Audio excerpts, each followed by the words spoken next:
Greetings, everyone. Very good morning to you all.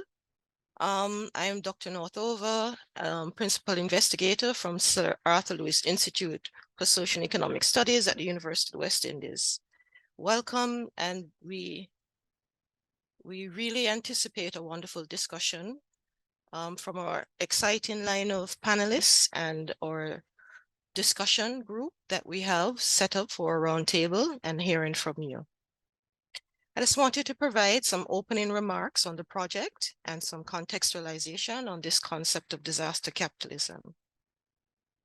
So the struggle over land and territory in terms of ownership, access, stewardship, and management has been a major arena of rights contestation in the fight against disaster capitalism in the Caribbean.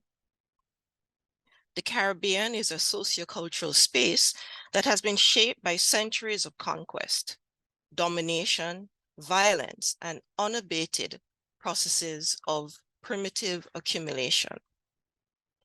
Primitive accumulation is a concept that Marx used to explain that powerful thing called capital as being closely tied to violent processes of dispossession and enclosure. However, as colonized peoples have emphasized, capital is also tied to absolute theft in the absence of the right to have rights, and to processes of cultural abjection of non-white groups to enable racial colonial capitalists' quest for absolute extraction indefinitely. I call this history disaster capitalism with a racial heart. Out of this historical matrix of dispossession and absolute violence centered in the Caribbean, but linked to Europe, modern land rights were formed. These modern land rights commodified land and endowed supremacy to private property rights, sovereign crown rights, and white property rights, which sought to give whiteness the unquestionable right to claim dominion over the earth in perpetuity. This history has created a tapestry of highly unequal land possession and insecure land and territorial rights across the region and the world. Globally, the claims of customary land users, including indigenous peoples, cover more than 50% of the world's land area. But legal recognition of the ownership is restricted to just 10%, according to the document Common Ground. Regionally, concentration of land resources and weak rights leave marginalized communities in the Caribbean vulnerable to both land displacement from natural hazards, as well as land dispossession stemming from both state and non-state actors seeking narrow self-interest in the wake of climate change impacts or uncertainties after a negative climate event. We in the Caribbean refuse this historical matrix of power, its diabolical violences, its catastrophic assumptions, its coloniality, and its acts of impunity. We call this refusal our Stronger Caribbean Together mandate. It is within this context of interlocking violences, imperial assumptions, and enduring resistance that the project Disaster Capitalism in the Caribbean region, networking, sharing, and learning from community responses was conceived. It is supported by a grant from the Open Society Foundations and aims to support the stories and experiences of regional grassroots organizations' experiences with disaster capitalism at varying scales and to amplify their struggles of resistance to its varied forms in order to advance land, food, and climate justice. Our organizational team includes myself at the University of the West Indies, co-investigator Dr. Tommaso Ferrando, who is a law professor at the University of Antwerp, and our valuable research assistants, Dr. Andre Habet, who is from Belize, and Miss Christina Doherty, who is a doctoral student at the University of the West Indies. And of course, our very able web developer and manager, Mrs. Samia Andrewin. The Disaster Capitalism Project builds on previous work from a 2020 UK Global Challenges Research Fund called Food Insecurity at the Time of Climate Change that was led by Bristol University with the principal investigator, Dr. Jessica Paddock. The GCRF project united 4 academic university partners and 5 grassroots civil society organizations across 5 Caribbean countries, namely Barbuda, Belize, Colombia, Jamaica, and Puerto Rico, to share experiences on food security and climate change. This fostered the creation of a regional community and website, which is the StrongerCaribbeanTogether.org. This website strengthens grassroots organizations' efforts to address food security, insecurity, issues of food sovereignty, and climate change. The previous project, which ended in March 2022, also enabled grassroots organizations to identify connections between their problems and provide pathways towards solutions. In our current project, we continue this dialogue, and we want to encourage knowledge exchange between non-state actors to empower and equip organizations to challenge local disaster capitalism projects and policies. The international exchange of ideas from multiple partners across the region to share experiences not only unifies the region, but allows our locals in the region to identify political patterns that are often construed as exceptions. Through this project, we seek to expand the current network of partners to up to 20 grassroots civil society and legal advocacy organizations across the region to fill 3 gaps, namely, the lack of a transnational network. Secondly, the lack of a digital space for knowledge and information sharing that the Stronger Caribbean Together website is addressing. And lastly, the limited access to legal advocacy and support available. To date, 13 grassroots organizations have become members of the network. These include Agroprovidencia, the Rizal Youth, both in Colombia, the Bernard Lodge Farmers Group in Jamaica, Grenada Land Actors from Grenada, Julian Cho Society Mayans in Belize, WAVE, which is Watubuki Advocates for Viable Environments, which is allied to the Progressive Reform Movement in Dominica, Say Barbuda, the Carl Levesque Cultural Institute in Haiti, Ted Kole, the Haitian Peasant Organization, Fidelismo de la Tierra del Caño Martin Pena, which is a community land trust in Puerto Rico, La Colmena Cimarrona in Vieques, Puerto Rico, which looks at food sovereignty, Amplify Caribbean, which looks at environmental issues, and Breadfruit Collective, which looks at feminist and environmental issues in Guyana. Alongside our community activists, we also have legal support team and associates. And our legal support team, our primary legal support team, include the Global Legal Action Network in the United Kingdom, GLAN, Freedom Imaginaries led by Malena Lane in Jamaica, Climate Litigation, although Freedom Imaginaries is a regional organization, Climate Litigation Accelerator CLX, which is based in New York School of Law. Dr. Ramona Beholar, who is a member of staff at the Faculty of Law, Mona, at the University of the West Indies. And then we have associates who have been connected to this project in its previous incarnation and its current form.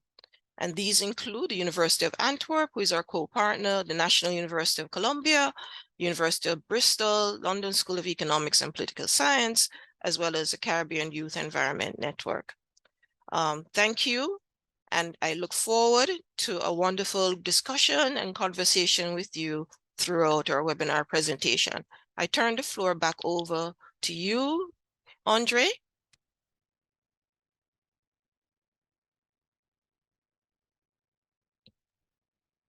Hi, good morning. Thank you, Dr. Northover.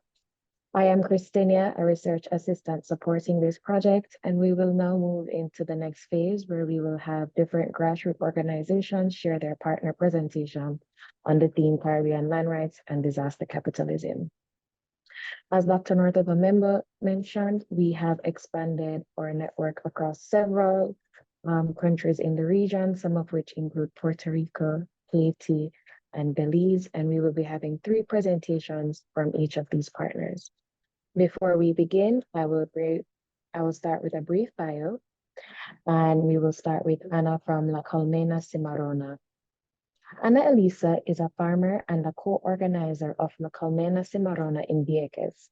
La Colmena Cimarrona practices community-based agroecology and beekeeping, growing food sovereignty in the archipelago of Puerto Rico. And Elisa has been an activist for environmental and food justice in Puerto Rico since she was 13, organizing for the protection of the Northeastern Ecological Corridor from mega development, facilitating and setting up farmer exchanges and community gardens through the islands of Puerto Rico, Haiti, and Dominican Republic. She has participated and led efforts in Proyecto Enlace del Caño Martin Pena, apologies if my Spanish is not the sharpest, as well as Martin Peña Lantros, Boricua Organization of Ecological Agriculture, among other grassroots initiatives. Our other partner presentation is Pierre Louise from Kole. Pierre is a Haitian living in the southern region of the country, especially in the Grand Dance department of the Commune de Jérume. He was born into a peasant family, and his father is Villefranche Louise and his mother is Europe Joseph. And this family has 5 children, 3 of which are men. His profession is an agricultural technician and a public educator. He is a militant and vindictive peasant. He is a militant in a vindictive peasant organization called Kole that works with the most vulnerable peasants. In this organization, he holds several posts in his structure because of the dynamics and responsibilities he always assumed on the side of villagers. He was elected to Kole's permanent national executive committee, and his passion since childhood is working with the most vulnerable, especially those who work there. Our final partner presentation is Donisio from Julian Show Society. Donisio is a Keichi Mayan, an indigenous person from southern Belize. He has been engaged in advocacy for indigenous peoples and local communities on climate change, biodiversity conservation, development, and human rights since a teenager, and continues to volunteer in his community. During the last 5 years, he has provided technical support to the alter delimitation, demarcation, and titling of the entire Maya territory as a part of the implementation of the CCJ consent order. He has also provided support to the governance system of the Maya communities to actively strengthen their land government institutions, representation, and decision-making process. He is also working with the indigenous Maya youth in amplifying their voices through digital media platforms to facilitate and enrich the social, cultural, and intellectual well-being of the indigenous youth. Donisio holds a master's degree in agricultural engineering from the National Pingtung University of Science and Technology, Taiwan. So we have 3 three amazing panelists, and I think we will start with Anna Elisa. Anna, the floor is yours. Thanks for the speech. Thanks for the time. I would like to contextualize where we are in Puerto Rico, share something of our territory that we are talking about land and territory. We are an island in Puerto Rico. We are a very small island with the southwest of Puerto Rico. It's a very beautiful island. It has a diversity. It has a black beach, volcanic sand, and more than 6 years it was bombarded by the military from the U.S. In 1940. Yes, military presence in our territory. And in the context of Puerto Rico, that you guys can see who don't know our relationship with the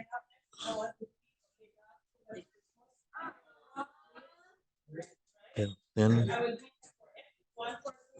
we have been colony of the US, where still are. We are a very has allowed us to the US to be capacity of using our territory to do all these practices, including experiments, for example, for those people who are adjusted the pills and our practices, they have utilized as lab rats.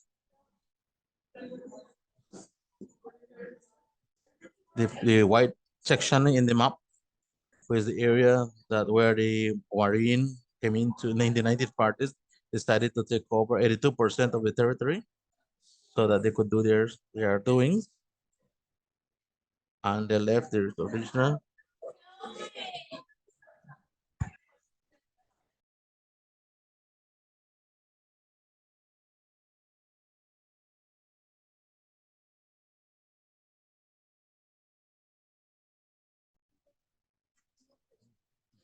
US fishermen, like David and Goliath was fighting with all this with these boats, war boats, and many fights in 2013, that mobilization, massive mobilizations that the Marine people in the US were able to out in those battles.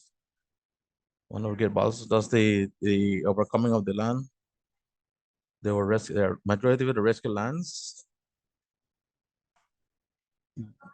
that belonged to the community. There were places that were of people, but the Marine took over, and the population who started to convene, and in that form of rescue, it was used.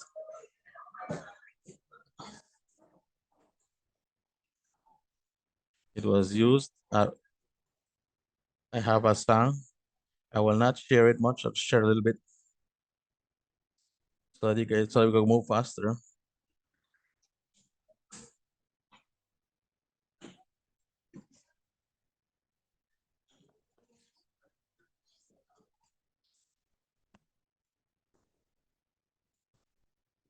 Maria was one of the key persons in the rescue of the lands in Mount Carmel. It's just like there was like bees, so that they are able to. So when the Marine came over to remove the people out of their house in Monte Carmelo, it was a beehiving community. They placed the boxes of bees,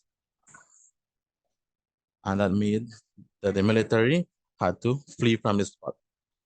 They had many strategies that, as a population, they were able to do to remove the Marines from that place. The strategies, they still honor it. That's why we are we're a colony in honor of that fight. But now we have new problems with private investors, with other Walter bonds, not 22, which gives power to investors from the US to take over control over the lands. And we have federal problems that support the fight of land. We have disparity with the rent level. We can see that it's a struggle, an unequal struggle in the territory. In the last few years, we have seen certification as part of the other parts of the Caribbean. We have had several claims of our territory, and we must be organized as a colony.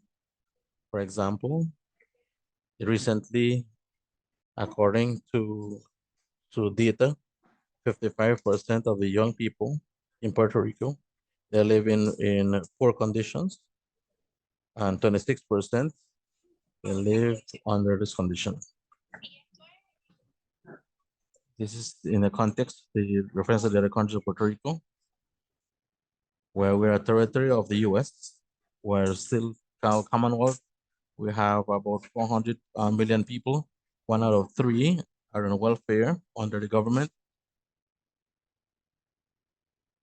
We have 17 billion of public debt, and we import 85% of our food that is produced in the island.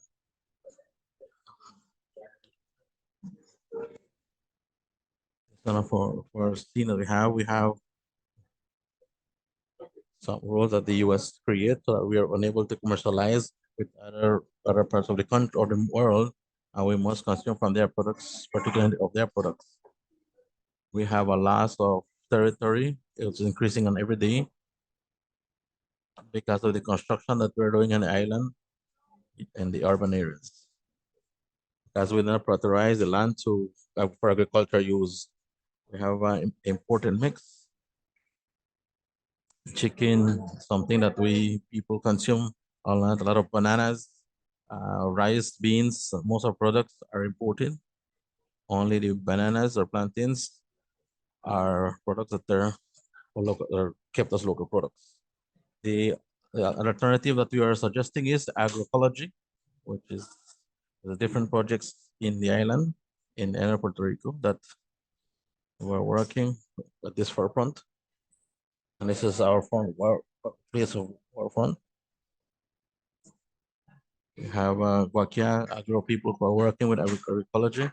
We have Hosco Bravo, who has formed many youths who are planting in Puerto Rico. These are some projects that in Santa Cruz, it's an island, it's a neighboring island, where the ecology, they're working the land without the use of chemical products, taking care of the environment, of the soils, of the water, the plants that protect the harvest. And then we have the Cimarrona colony. We are an organization that we started after Hurricane Maria, after the capitalism disaster. Maria was destroyed our island, and it took us too many organizations to formalize or organize ourselves. And we depend on the transfer of marine products to our shores. So it's an efficient way. We don't have hospitals, and these are other things that other containers in our supermarket, which we get we produce everything about 30 to 40% more expensive. We have a deficit in our food in our island, and that's why we created the initiative of this colony. And we are organized about 6 years ago. We organized ourselves after Hurricane Maria, where we started this beehive, where we're led by women, where we created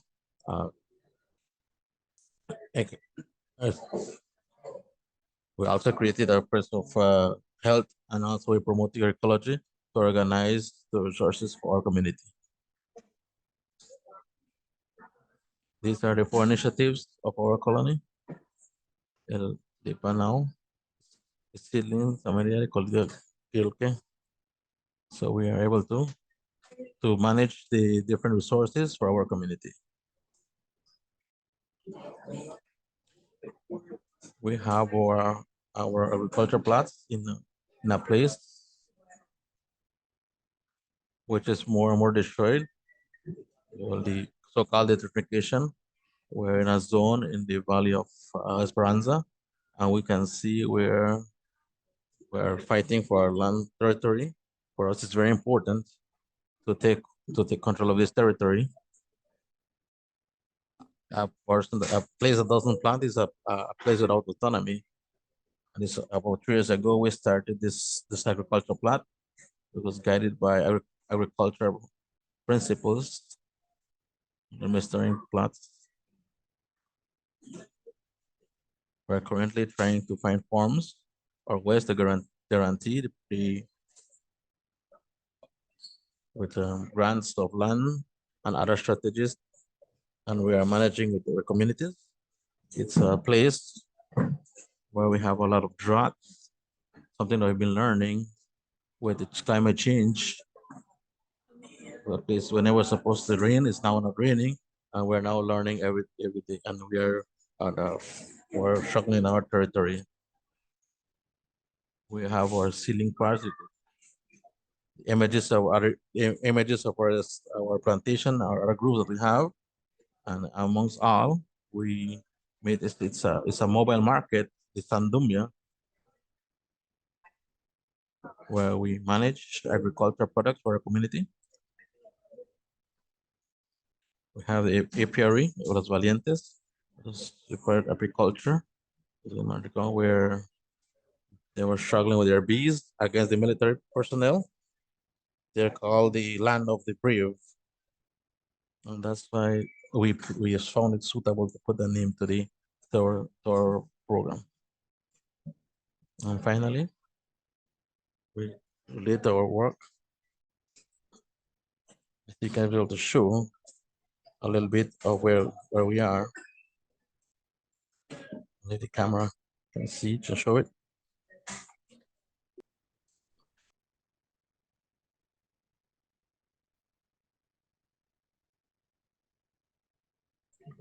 Here's what we're doing in defense of the territory. Thank you very much. Thank you, Anna, for Bravo. that presentation. Merci, Anna, pour présentation ça. We will now move into the next partner Et donc, nous allons presentation, passer dans une deuxième présentation. and this presentation will be by Pierre from the Tech Kole. Présentation, c'est présentation Pierre qui le fait. I could say that thank you for this. Pour tout que la terre et c'est pour tout le monde qui vit et pour this is for human beings mostly, and this is something that is at the service of human beings in order to transform into produces that would help to feed our family and also to help us to continue to live on the land. And the land is a space that is created in order to help human beings to live. And I would define the territory as a space, a geographical space, and I would say that it is a part of the geographical organization of a country. It is a space into a department, a region, and it is an administrative space that is controlled by the government. And this is the land that is controlled by a state. And for example, we have a section that is a community council that is control a part of the territory. The president of a country has a territory that he is managing, and this is also the administrative and political structure of a country. Currently, at the time where you have facing climate change, we find that we are using those people, they are trying to take advantage of this situation in order to take over the land. And this is the idea, is to transform peasants, turn the peasants into workers, laborers, and road builders, and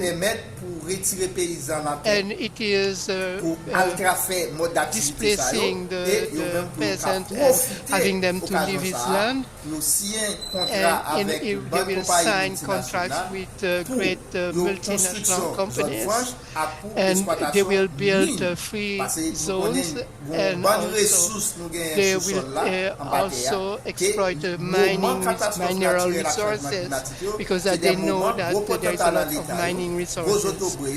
And those that are powerful in the countries that are abiding by the capitalism system, they try to take, they do all what they can to deprive the peasants of their land, and they take the lands in order to create free zones and to create also mining companies. And one of the things that we are saying as an organization, we try to defend our rights.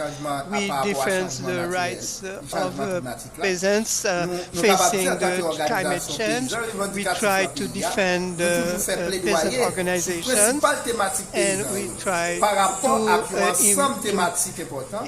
to stress the themes that are important for the peasants.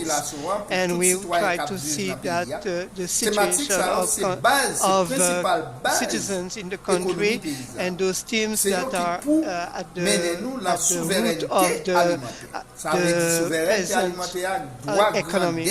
And we try to fight for food sovereignty, because it is important for the constitutional rights of the peasants. And we try to defend the protection of environment, and we try to fight appropriation of nature and destruction of nature. And we try to struggle against capitalism and that are destroying the economy of the country. And we try fighting in order to obtain from the state the protection of peasants. And we are fighting in order to have an appropriate agricultural reform that would satisfy the peasants, and that would help also help them to live well in their society. And we have many actions. We try to do demonstrations, sitting, and press conferences, and we try to defend and to make sure that to have the political rights at the service of the peasants. And we try to we want to have an ethical agricultural reform concerning the land, and to have also the agricultural input, and to see that everything will have a systematic organization for the protection of the peasant, and we have to fight for this. And we try also to make sure that the protection of against the climate change, and we try to offer training and to have some basic protection for the rural areas, in the rural areas of the country. And this is something that we are struggling for. We are fighting for equality between men and women and gender equality, and we try to organization and to protect the peasant organizations, and we try to repeat that I would repeat that the land is a common good, and that cannot be traded, and that should be protected, and we should be allowed to use it in order to ensure the wellness of our family and our citizens of the country. And we would like to get our sovereignty, food sovereignty, and that will help us to get political sovereignty as well. and we could say that what is happening in the country. So the question about the exploitation of land in our country, we don't have any legal framework. There are not legal, there are no laws that are protecting us, and the existing laws are never applied. I will continue now, and we will go to Donisio show from the Julian Show Society, and we want to indicate that the video you watched of Pierre was because of technical difficulties. He wasn't able to join the session live, and so he pre-recorded his presentation and shared it online. So now we hand over the floor to Donisio Show from Julian Show Society. So good morning once again. Apologies for the glitch. What I wanted to discuss here as I listened to the presentation from the two previous presenters, Anna and Christina, I think what is very important to understand here is that the indigenous struggle and issues that we face in our own country and homes or where we live, they're all very similar if you take it into the context of struggle of the Maya people as well. And so that is why my presentation is the title is the Maya people struggle, because so I'm gonna go in to elaborate more on it, and then we discuss further. So can we do the next slide, please?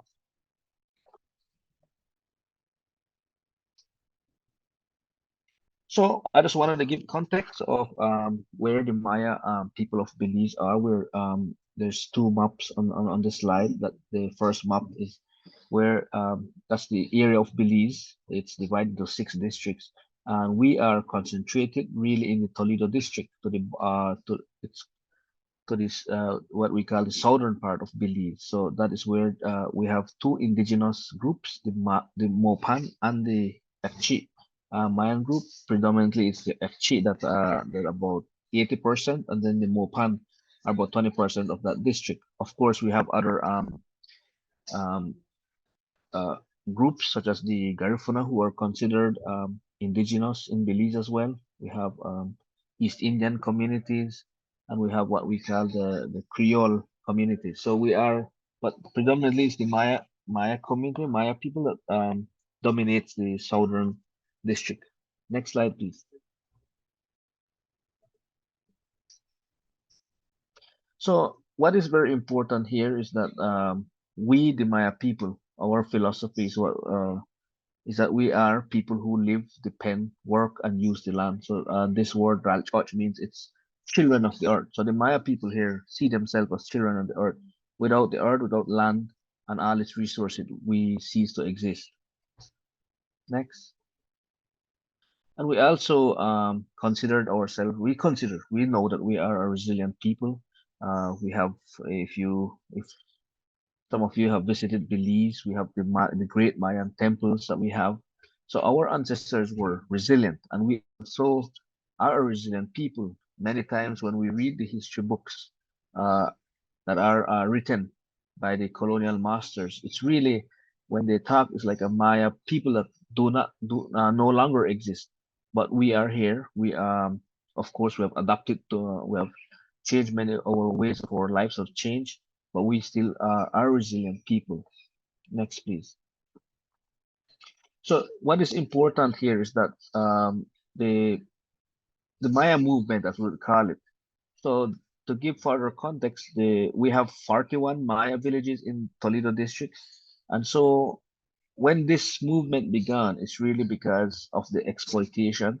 The government of Belize gave logging concession to basically 80% of the Toledo district, where many of our Maya communities live, where we were already using the resources, and so the government gave this logging concession to a Malaysian company. And so these are the pioneers of the Maya movement. It's really leaders, or what we refer to as alcaldes, traditional leaders who came together and said, why is our land being taken away? Why is the resource on it being taken away? So a movement began. It's really to fight against what was happening at the time. Next slide, please. And so they came together, they organized these, and each community has its own first and second alcalde, which is again the traditional leaders. So they came together, and in 1994 they tried the first to organize and try to take it to the court to use the constitution to be able to advance their right to see if they have if they or they don't have any say on the land where they live. But that did not go through. The government of Belize or the court um, disregarded it, and but in 2007, so in 2004 they came back again and said, listen, can we not take this to the court and use the constitution? And so in 2004, the case was filed at the Supreme Court. And in 2007, of course, that was the first victory where indeed, at the time, there was only two communities who were being piloted. And so the court ruled that these two communities have right to their land. And so at the time, again, the state said, yes, I will respect the two community, but the other 39, I will not. And so this is a picture of the first case in 2007 where the two communities were affirmed that they do have customary land tenure to where they are located. Next slide, please. And so, as I mentioned, the two communities, governments will respect the two communities. So the other 39 said, but we want also our the affirmation of our rights. And so in 2010, it was taken to the court. And indeed, again, the Supreme Court said, yes, the other Maya communities, which are the other 39 communities, now the court has affirmed that their rights exist where they live. Next slide. But again, the state wasn't happy about it. They weren't so they appealed in 2013, and the Belize Appeals Court stated that yes, it maintained that indeed the Maya communities have rights to their land. Next slide. And so in 2015, again, I mentioned the government appealed, and in 2015 we took it to the Caribbean Court of Justice, which is the highest appellate court of Belize, and so it was affirmed that indeed the 41 Maya communities of Toledo has right to their ancestral lands, and so that is so as you if you can so it's been about a 30-year struggle for the Maya people of Belize. Next slide. So after 30 years of negotiation and litigation, what are the outcomes? What did we achieve? What did we benefit as a Maya people? So the first is that the Maya people have rights to their ancestral land that they use, enjoy, and occupy. And so this is very important, and it must be protected under the Constitution of Belize, equal to any other form of property protection. And the government must delimit, demarcate, and title where these lands are. And when doing that, it must abstain from interfering on the Maya people's land. So these are the outcomes, or the four most important outcomes of the 30 years of litigation, all the way up to the Caribbean Court of Justice. Next slide, please. So after winning or after victory in the courts, what's next? Because securing land and winning in the court is just one part of the story.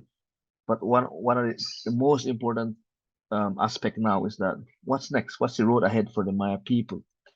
And this is very important to contemplate as I've listened to the two panelists before me, is that yes, we are at a different level of where we are in affirming our rights, but it's very important to always think ahead what's next, because winning the land rights or winning at the court is one thing, implementing is a different story. Next slide, please.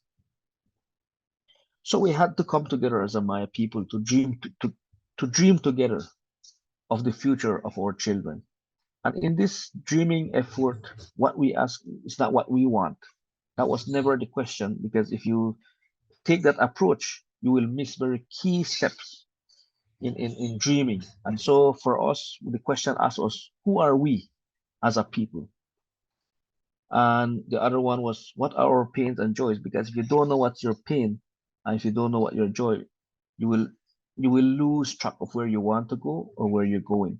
And so, and we also dreamt of a future of something of what do we want to see as a Maya people now that we have won this land right? What do we want to see? What is our future dream? Next slide, please. And we also we're also cognizant that we had to remain rooted in our struggle. We had to remain rooted to our values, our culture as a people. And so, if you look at the pictures up there, we still are practicing our spiritual elements, and also preparing our communities for what's coming ahead, especially the capitalist world that's coming on us. We are in no doubt, it's going to come, it's going to happen. And so our duty was to remain rooted in our spirituality, but also um, prepare our communities for what is coming next. Next slide, please. And when we do this, our core values, it guides our decision and action. Whatever we do, it has to be impactful for the people that we're working with, especially the Maya people. We help our Maya people to solve their problems. So whatever we do has to be impactful. The other things that we have to do is integrity. We only do what is right, and when we say what is right is what is a collective decision. It's not what I decide as a person. It's what we can decide as a community. It's what we can build consensus as a community. Of course, we also maintain respect. We care for each other as a people, and we also respect. We care for our partners. For example, me, um, looking at the stronger Caribbean together. I think we have to be able to um, have that respect for ourselves and other partners or other people who are going through the same. So this is very important for us. Teamwork, we always work together to achieve our goals with our partners, with you guys on in the Caribbean. It's very important because I just came back from COP. One of the main issue there was that Latin America and the Caribbean are being lumped together and decisions are being made. But what I noticed was that there was a lack of Caribbean representative. I myself, I, I met with some people from Guyana and Suriname, and one from Trinidad, one from Dominica, but we could not come together because we feel like what they are their reality in the Latin American area and the Caribbean is completely different. We could not connect, and so we also had to. I think this is one of the key things that I'm very glad that this Caribbean, stronger Caribbean, is coming together because we also have to be able to represent ourselves. And the last thing here is that innovation, we learn and find ways to get things done the right way. Of course, as I mentioned, our ancestors, these the Mayan ancestry has built temples, have invented calendar, and so we also continue to be innovative in this day and age. Next slide, please. One as I mentioned earlier, one of the things that when I was in COP, it's really the topic was climate change, but they're calling it now a climate crisis. What I wanted to say here is that many of the, as mentioned from our opening, was that many of the, as we transition to out of fuel, hopefully someday that happens. What we're looking at now is that we're going green, but then extraction, and this brings to the extraction of critical minerals, which is nickel, cobalt, lithium, and I put gold for green energy. But where are these resources available? It's all found on indigenous land or local communities' land. And so as we go on, we also have to keep this in mind because they policymakers are making the changes, but they're coming for resources, critical minerals that are, I can guarantee you, are found in our lands, in our areas, and around our communities. So this is the what I wanted to and of course there is no planet B. Somebody we are in this globally. We're in this together. No matter what policies, no matter what happens out there, it will come back and affect our communities as indigenous people or as local communities. Next slide, please. And so coming back home to Belize, as our topic, the disaster, capitalism. It's happening here in especially in my community. This people that organize themselves, I think a year ago, you know, our indigenous land is being grabbed in the name of conservation. Fauna and Flora International is the organization that's coming to grab land in the name of conservation. And I recently found out that they're trading the carbon credits on at the global stage. But this is in indigenous people's land. And so those are some of the challenges to what we are facing at the moment. Next slide, please. And one of the other tactic that's being used is, the divide and conquer tactic, where, you use your own people against you to be able to, so that there is no unity, and that it causes confusion, because the more we are disorganized, the happier the people on the other side are. And so this is one thing that I have noticed, or have realized, that through my research of the Caribbean, is that we can never come together. But I think it's something that we should think about, and we should see how we are able to. And I go back and stress that this, what we're doing here, is, I hope, is more than just talking. I hope we can start to directly to continue to do action, or begin to do more action on the ground, especially as I hear the presentation from our brother from Haiti. They said the constitution does not protect us, but have we really siphoned through those constitutions to see if really we can find something in there that can support us? Next, please. And again, here, I just wanted to highlight this. Our forests are being traded. I'm just coming back from COP. All of this is what they are putting out there. And if we are not prepared as a community, or as local, as indigenous people and local communities, it will be imposed on us. Next, please. What do we want? Of course, here as a Maya people, we want a future in our hands, where a future is for all. It's about the good for all. So it's not just about making my pocket get fatter. It's really what my community is, because we are, as a collective, we are stewards of the land. And so everything comes back to the land for us. And here, each have a role to play, no matter where you are, especially globally, regionally, in the Caribbean, in Haiti. We can all lean on each other. We all have a role to play, to take on and to pursue. Next. So here in Belize, again, we have this land right. Now we have ensured that we have what we call FPIC, free, prior, informed consent.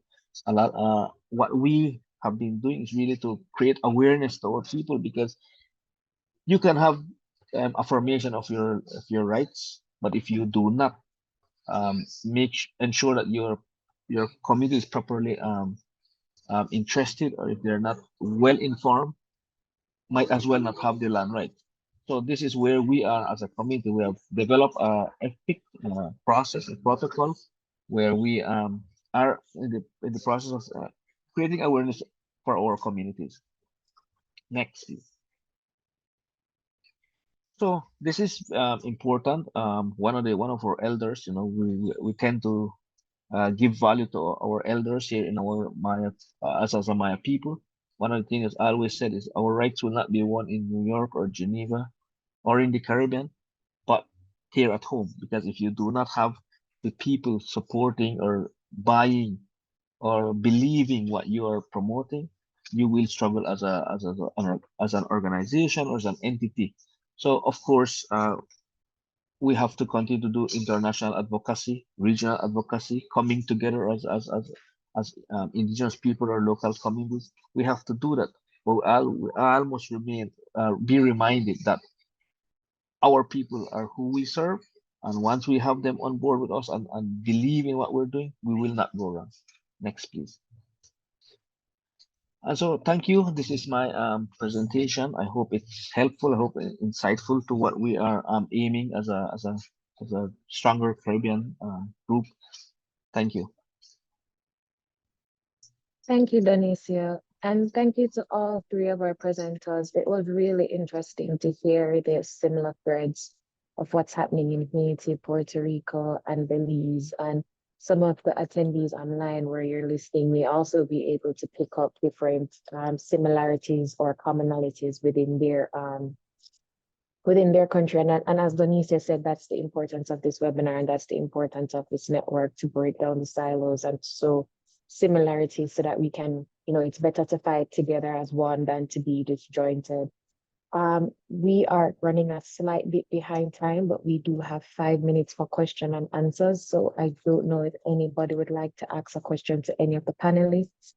If you do, there's at the bottom of your screen, you see the Q&A function, and you'll be able to type in the chat, and we'll be able to ask any of the panelists questions. Okay, I see one question in the chat. How can we continue our involvement in these issues post-webinar? That's a very good question. I see Donisio is already nodding his head, so I think we'll hand that one over to you. Well, I also agree it was a good question, and that was one of my when I think about this, those of us that, for example, our case in Belize, where we have used the constitution to be able to advance our right. But I can tell you, people from when I met people in Haiti, they didn't know that we had that ongoing. So we have to create awareness regionally, especially, and it starts with one. And I'm very glad that we're doing this. We're using this platform so that we're able to come together. And when I listen to other panelists, we share the same issues. And so what's next after this? I agree that we have to do much more than just a platform. And I'm sure the people organizing, we should continue to see what's next. We have to create a plan of what's next for us. Thank you. And Anna, I don't know if you have an answer to this question also. How can we continue our involvement in these issues post-webinar?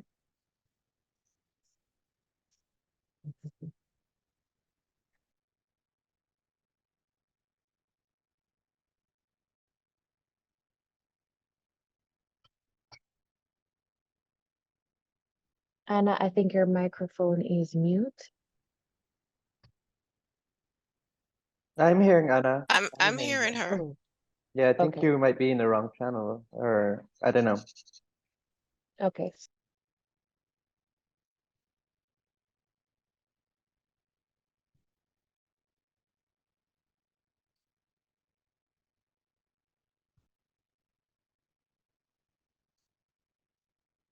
Hello, I just wanted to say something, if I may, Christina. Sure, no problem. Right. So it's an excellent question about how do you maintain this process. So it's a building process, and this network is making a difference already by connecting persons who wouldn't have been talking to each other in a community, on the website, on the WhatsApp groups that we've created to facilitate exchange of ideas. But it's going to be a building process.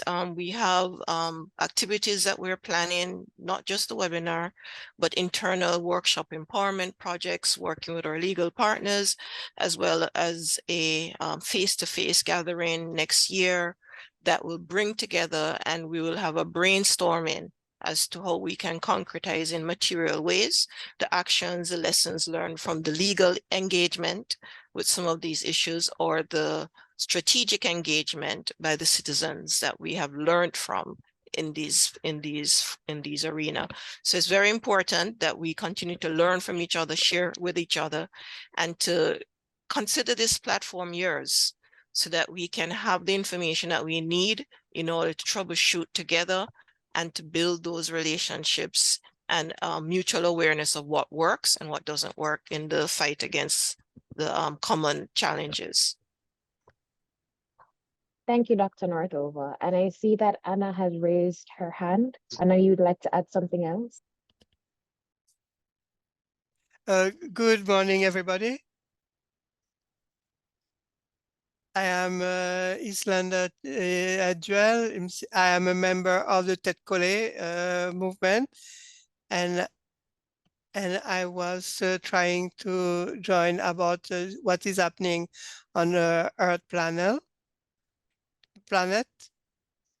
And this is the first time that we meet together, and we have to face the oligarchy, and I am concerned about the participation that we try to obtain, and that when we have to meet someone, we always know who is behind. And sometimes we are invited to participate in a forum and we try to legitimate our interpreter. And sometimes they are against our interest, and they go on and they pretend to speak on our behalf, but they don't really defend our interests. And sometimes they don't, for example, the stress that we are undergoing and in the situation of the climate change, and it is for us that are on the forefront. We need to talk. And there are some activities that are taking place.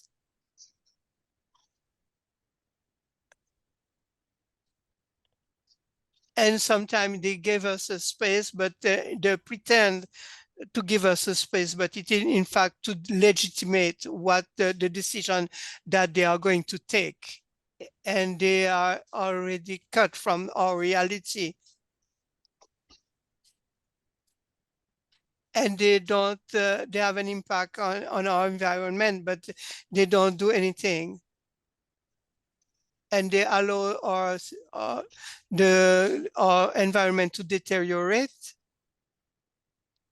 And we don't know how to take a decision and how to respond and to have a proportionate, adapted response to what has been taking place. And sometimes we want to boycott those initiatives because they are not grounded on our reality, or our own reality. Thank you. Thank you, Islanda. That was also a very important and timely initiative. And before we move to our short break, there was a question in the chat, and I'm just going to read it for everybody's benefit. The question was, Donisio, you mentioned that indigenous lands are being taken in the name of sustainability, i.e. carbon credits. Could you develop how this affects Belize? And Donisio responded and said, well, what is important here is that the forests being placed on the market is in indigenous lands. They must be consulted and see how they can benefit from the trading of their forests. Similar to what Islanda was saying before, a lot of time decisions are being made on behalf of persons, but they are not necessarily consulted. Indigenous people have been stewards of the forest, and therefore, as landowners, they have to benefit from it as well. So that was all of the questions from the Q&A session. We want to thank you. We will move into a short break for 5 minutes and then the next segment of our webinar. Okay, thank you for sticking around after that 5-minute interlude. I thought that song was really, it was really nice. It reminded me a little bit of Farang with a little flair of reggae. As we move into the next session, the roundtable second, I will introduce our moderators for today. We have 2 moderators for this roundtable session, and it will be M as well as Dr. Patricia Dover. I'm going to give a brief bio of M. M is a proud multi-generation Caymanian who passionately advocates for environmental conservation. Let me just zoom out. She retired a decade ago. She recalled from a decade-long corporate career in the finance and legal sector upon gaining the total resources and efficiency advisor qualification to guide individuals, businesses, and organizations in transitioning to a resource-efficient lifestyle and operations.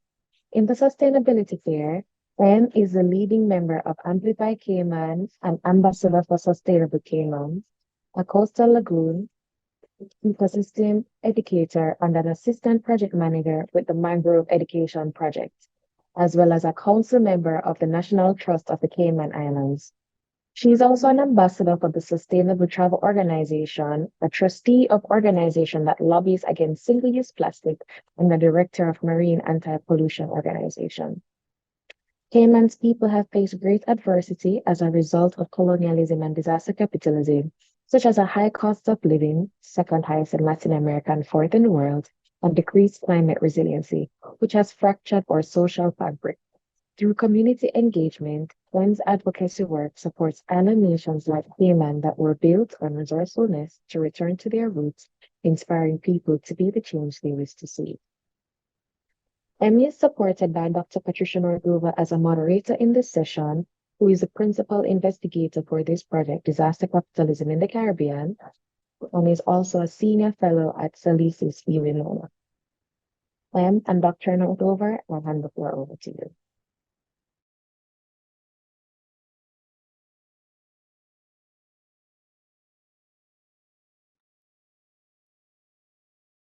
Thank you so much, Christina, for that introduction. I've turned on my video, but I'm not seeing my face. But without further ado, good day, welcome all. It is a sincere pleasure to be moderating today's Q&A section alongside Pat. From my colleagues and partners in the Stronger Caribbean Together network, thank you for joining today's webinar and roundtable. My name is Em from the Cayman Islands, and I am representing Amplify Cayman. One thing I love about the Caribbean is what we have in common. Our beautiful beaches and weather, our abundant natural resources, our delicious and healing cooked food and bush tea, as well as our resourceful cultures and traditions. As we are in a hurricane and disaster-prone region, these beautiful assets, combined with disaster, create a recipe for an unfortunate presence of rampant disaster capitalism. Cayman's national song speaks of our country as the land of soft, fresh breezes, of verdant trees so fair, seas of palest emerald emerging to darkest blue.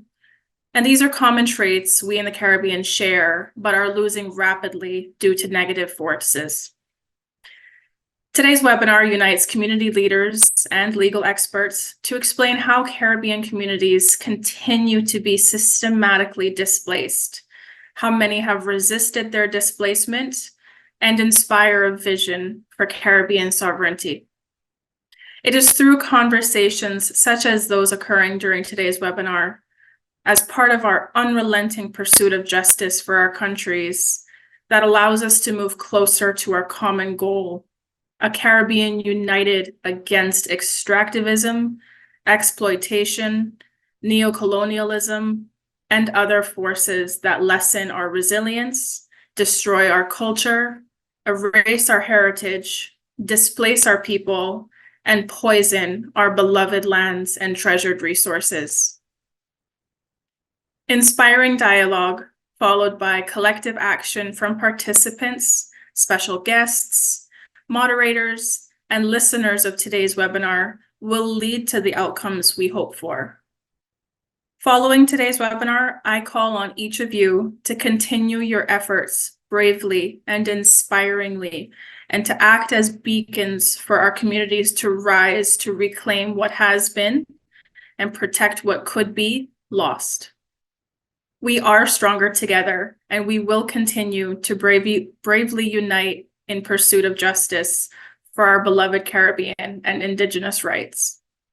Welcome once again to today's roundtable discussion in collaboration with our partners, the WAVE Group, the Bernard Large Farmers Group, the Freedom Imaginaries, and the Global Legal Action Network. Without further ado, I'll hand it over to my colleague, Pat. Greetings again, everyone. We are looking forward to this interactive session with our community grassroots organizations from Jamaica and from Dominica, and from getting feedback as well from our legal partners and associates. We have a special guest in the house today, Dr. Amanda Bayer, who is a postdoctoral researcher in the ERC-funded Property and Justice Project. And we are looking forward to having her chime in where is appropriate in relationship to our questions. So we'd like to start the round of questioning now. And Em, do you want to begin?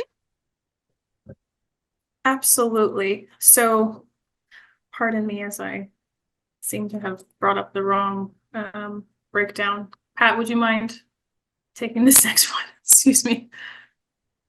Okay.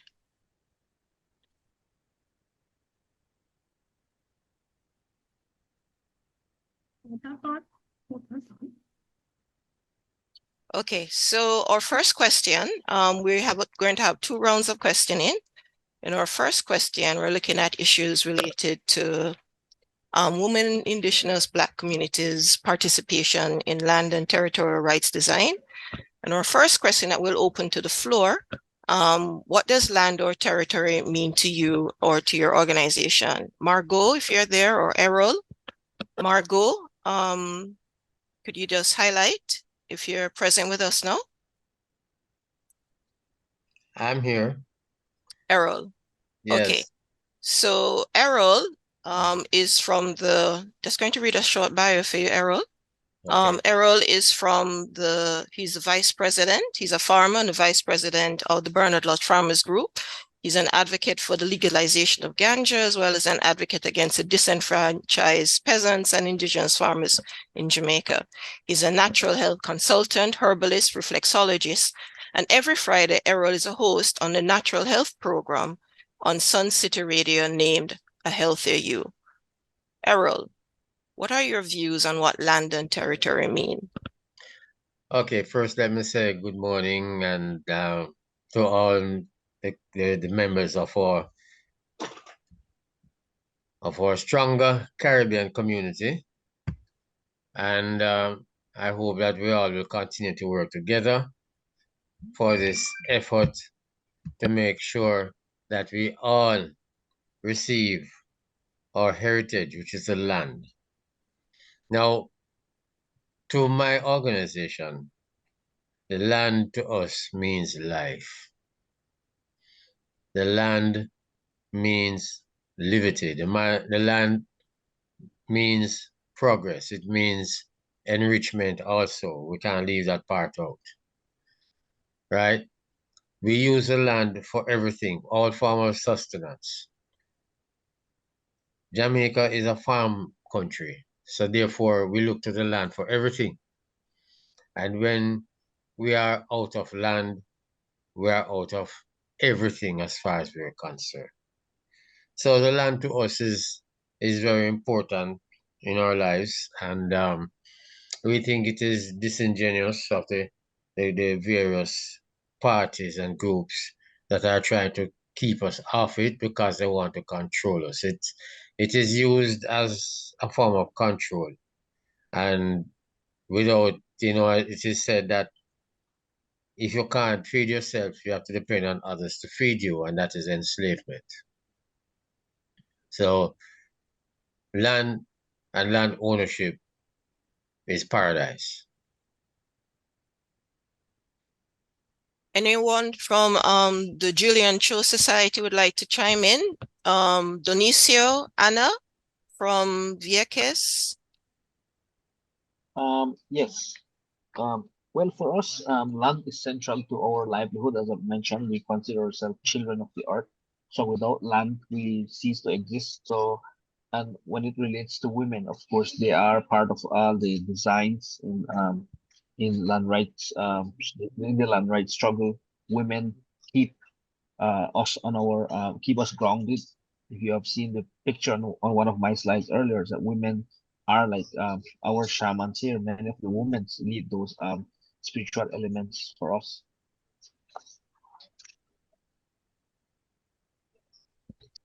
Anna? Yes. Anna? Any comments you wanted to add on what land and territory means to you? Or is there a difference between them in your mind?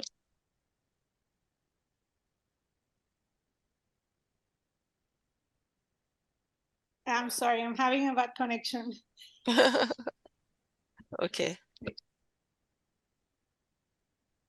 Well, I had thought about the question when Andrew had shared, and I think it's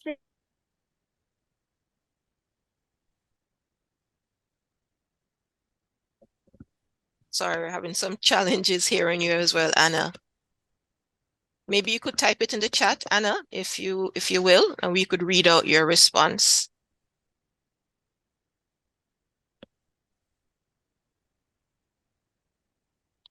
Okay. So we're looking forward to having Mr. Joel Paris, who is from Dominica as well, joining us in our roundtable. He was having some connection difficulties, but he's a Kalinago representative in the island of Dominica, sorry.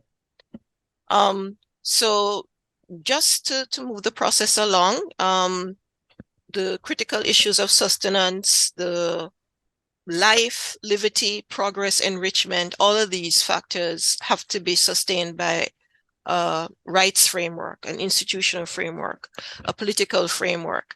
And in the context of the signal importance of land to our identities, to our cultural heritage, to our capacities to be as human beings and to have a future, reproductive justice is critical to having land rights, territorial rights, and having a proper interpretation of what these things mean. This takes us to the question of our legal and legislative frameworks. Do you want to take that question, Em? Sure.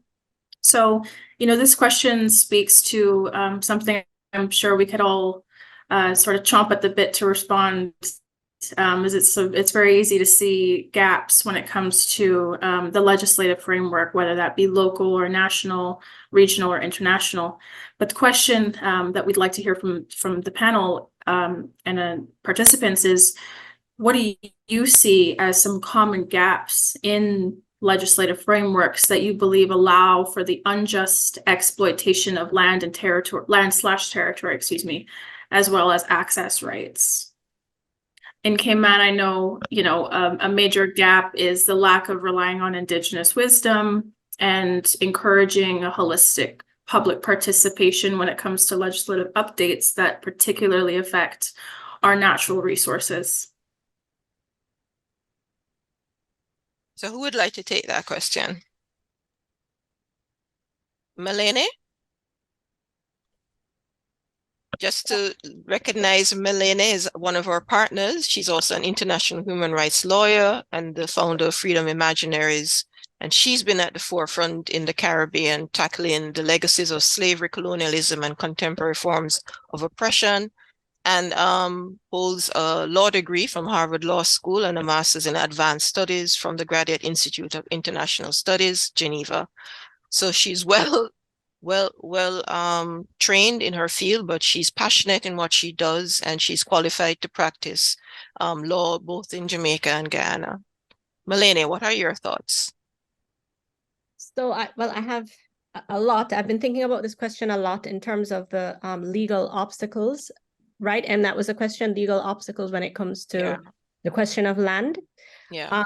And so I will maybe start at the highest level of analysis, which is that international law itself is complicit in the processes that lead to dispossession of Indigenous peoples. I mean, even when you think of like doctrines of discovery, and at the domestic level, private property rights, this framework is almost predicated on or normalizes Indigenous dispossession. So I think that's the first statement to make. But even when we move from there, I think in the Caribbean, this question of land and dispossession, it's also rooted in colonial governance frameworks that, one, do not recognize or acknowledge the rights of Indigenous peoples, either like to physically and or legally or collectively own their land, or even just recognize Indigenous peoples, as in Jamaica, for example, where they're not recognized. Even where they are recognized, for example, in Guyana, the legislation is deficient because it doesn't adequately protect, for example, their right to free, prior, and informed consent. And so you have intrusions on Indigenous lands, and they're not able to participate in the decision-making. They're not able to benefit equally from the gains that are to be had from the development activities. And then the third point I would make is that generally, just looking at vulnerable populations generally, whether indigenous, peasant communities, and we know within these communities like women, rural women farmers, for example, who are disproportionately impacted by these issues of land rights. The general framework is one of exclusion. So, they're excluded from decision-making processes, for example, through the environmental impact assessment process. And we did kind of like a study of environmental impact assessment processes across the Caribbean, and we found that the legislation is generally deficient. In Jamaica, for example, we don't even have binding regulations related to the environmental impact assessment process, and there's no binding requirement for the government to include the public in these decision-making processes. There's no adequate framework for access to information on these development projects that impact the land, including in ecologically sensitive areas. And then there's no adequate access to justice in cases of harm. So in Jamaica, for example, the Maroons are challenging, this question of their land, and the government granting concessions over their land. And their fight to access justice just really shows the weaknesses in the system, because they can't even access the court. So something as basic as that. So what we have, I think, is a perfect storm that leads to dispossession, and without radical change in the legal framework, I think we will continue to see the challenges that our colleagues have been describing. Yeah, I think. And what do you feel, Malene, some of that radical change could look like that would be effective? So from an imaginary perspective, we need to come together and do exactly what this group, Stronger Caribbean, is doing, which is imagine alternative futures. Because sometimes, we can imagine many things, but when it comes to imagining a dynamic or an imaginary that's different from the colonial imaginary, which is predicated on dispossession, we kind of, it gets, we haven't really imagined it to a level that we're able to now put it into, or we have, but the people who are imagining it, like, indigenous communities, for example, they're not allowed to participate in ways that allow them to bring that into fruition. So I would say imagination, and then two, legal reform. We have to, the mining laws that allow private interests to have priority over communities, or, legal reform, which is why I think challenging the laws that prop up this system is very important.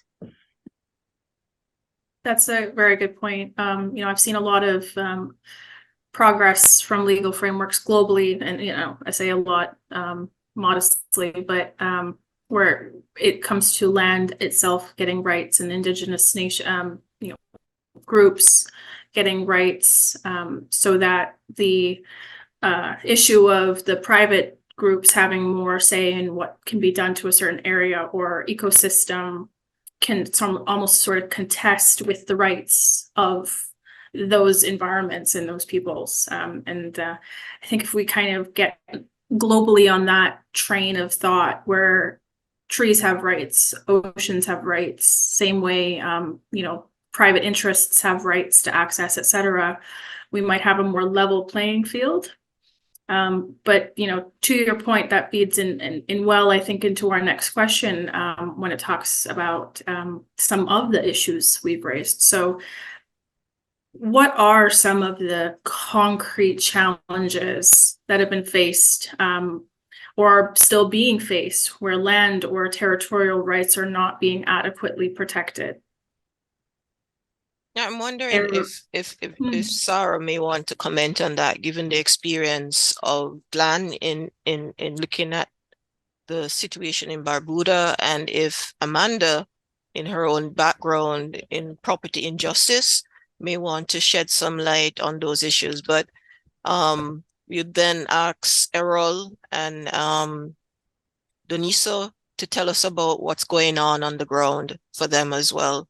So I was wondering if you could speak in that order to respond to that question about these concrete challenges, given the context that has been set up by Malene on the general inadequacy of our environmental regulations and environmental impact assessments, as well as our legal framework, legislative frameworks, which reinforce a certain coloniality of power as it relates to property, land, territory rights. All right. What I see is that now that we are doing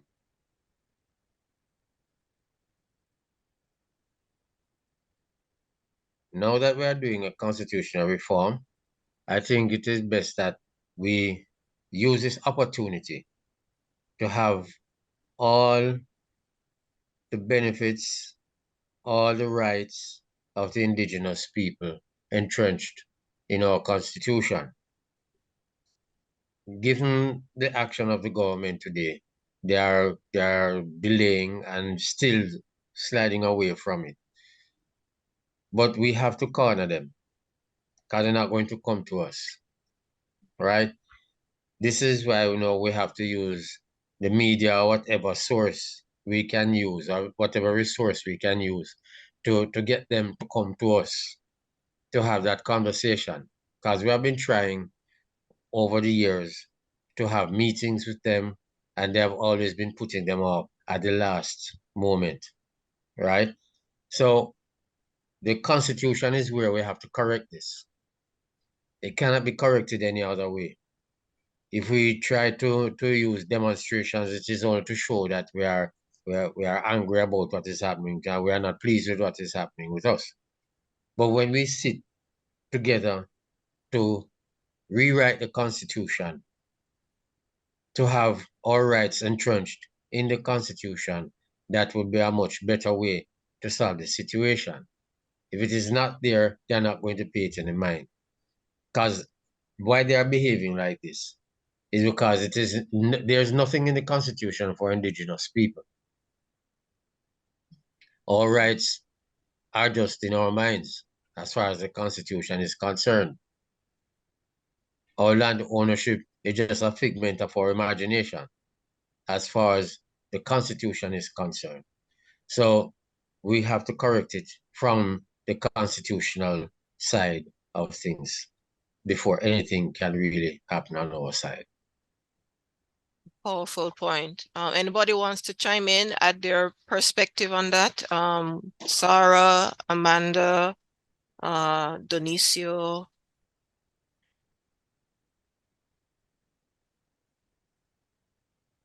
Hi, everyone. I can just add a few comments, and thanks to everyone who's contributed so far.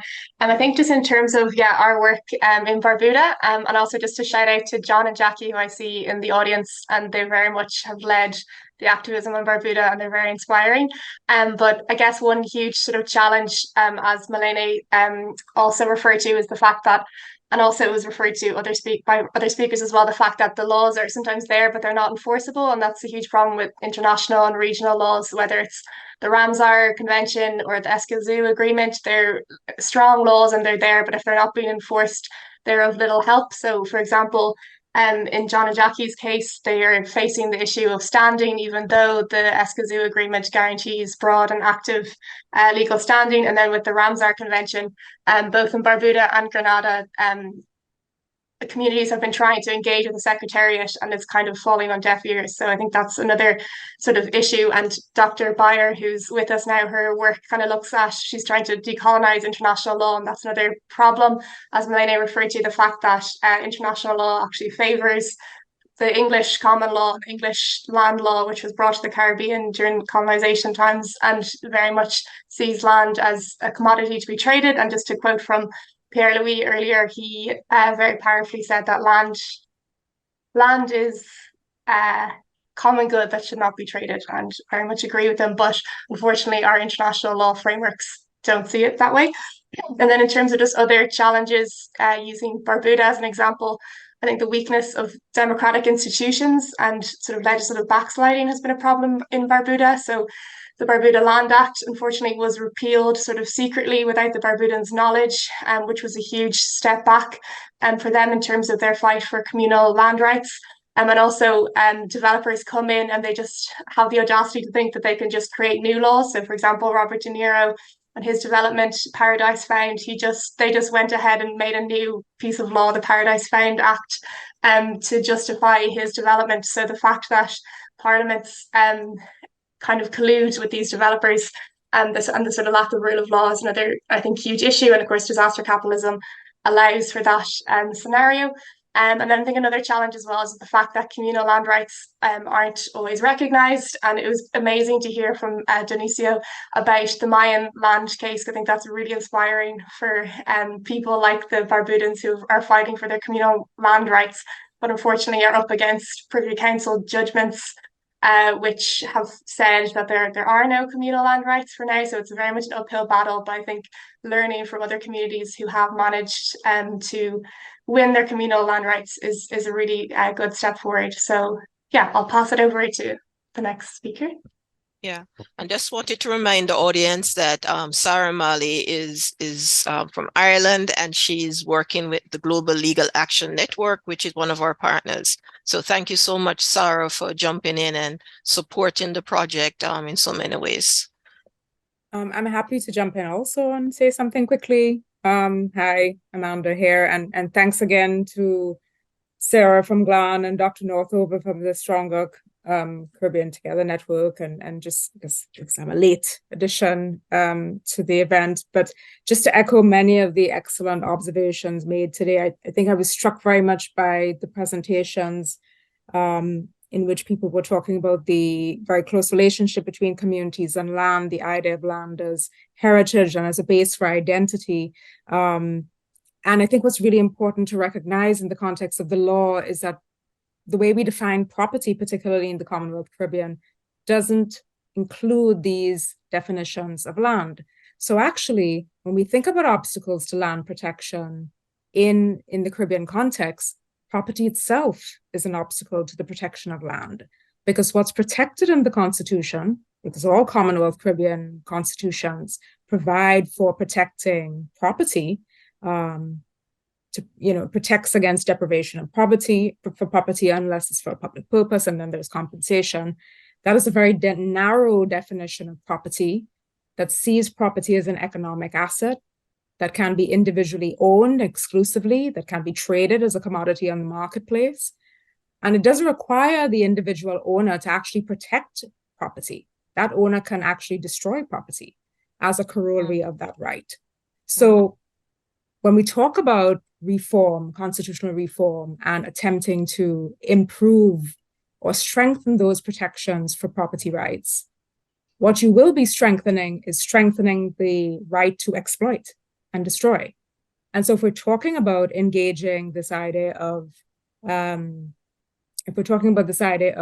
reversing extractivism or preventing extractivism, we need to actually confront the idea that property facilitates extractivism. The other point I'd like to make is that it's very important to think about protecting Indigenous rights, but all communities in the Caribbean aren't Indigenous. And so we want strong protections, absolutely, for Indigenous communities, but we also need to think about crossing that Indigenous divide and thinking about how other communities can be protected, their relationships with the land. The Maroons were mentioned.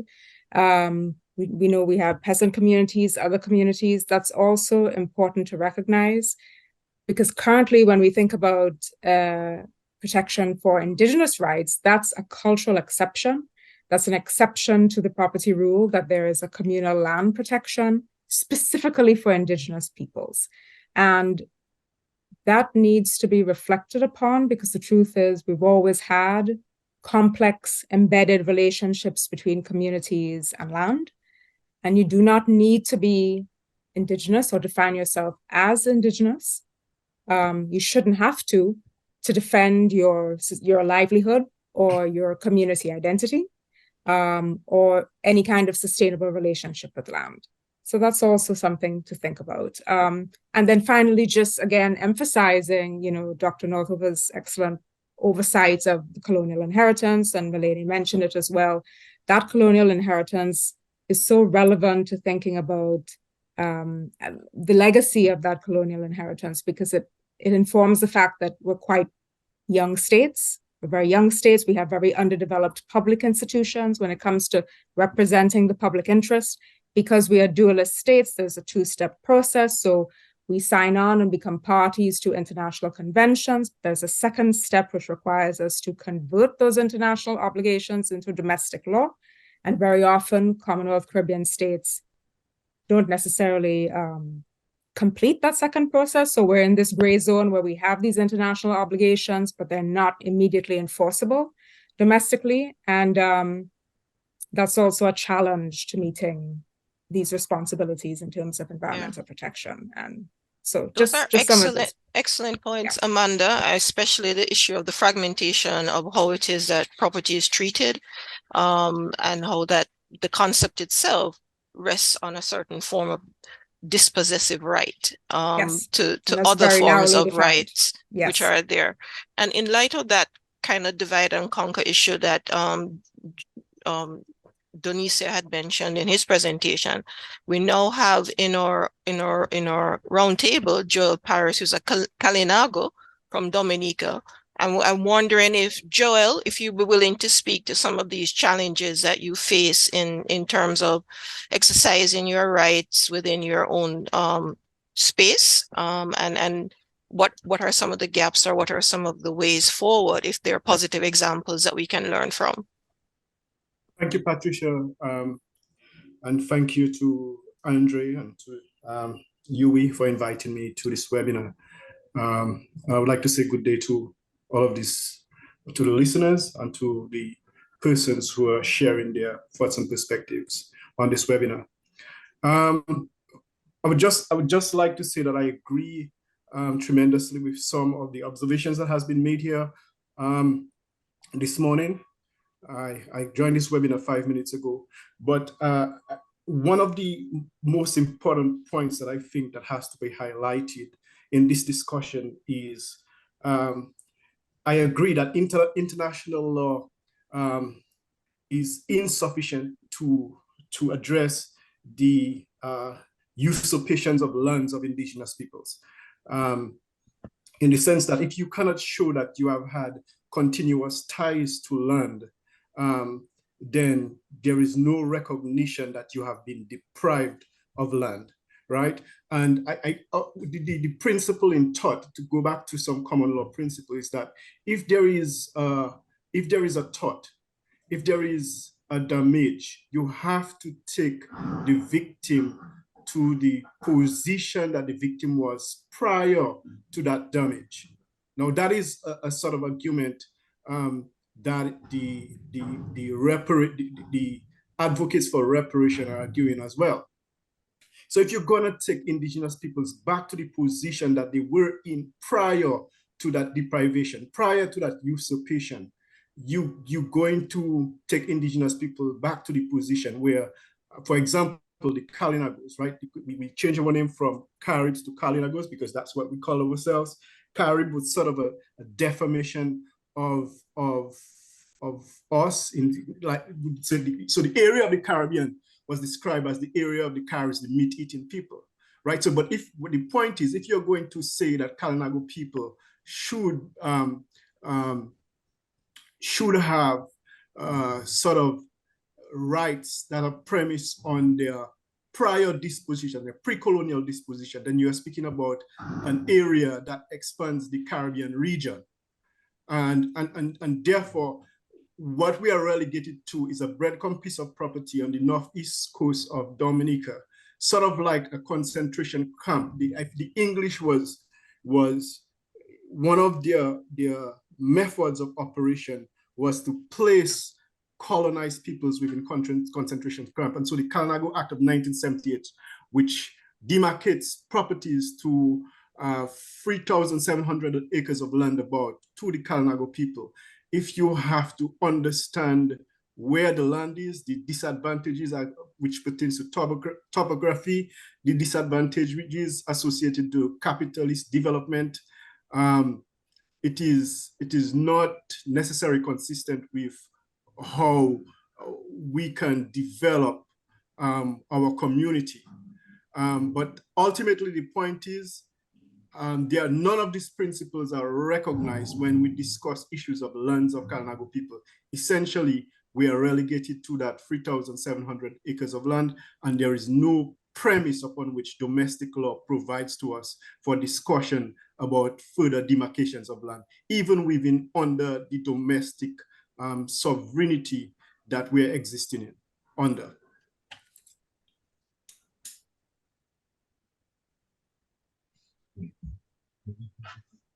Definitely. Thank you for that contribution, Joelle, to the conversation. You're absolutely spot on. And everybody who's given their thoughts on that question. You know, from the chat, we are also seeing a comment from Donisio where he says that challenging the very law that are imposed on us is one way of advancing land rights. Many of our countries are signatories to international standards of human rights, and we should hold them accountable to this. Belize is also doing a constitution reform, and a reform should be to improve the laws, not dilute them. This is another avenue to meaningfully change the law that does not protect us. And I couldn't agree with him more.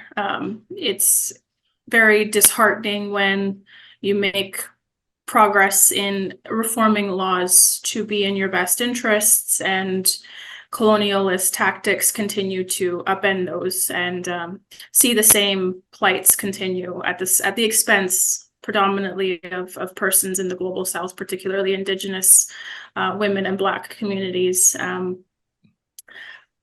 which leads well into our next question in this section. So, in what ways could legal policies / treaties / frameworks be strengthened to hold corporations and governments accountable? And how significant do we feel that the Escazú Agreement is in this regard? And that's a question more for our legal participants on the panel today.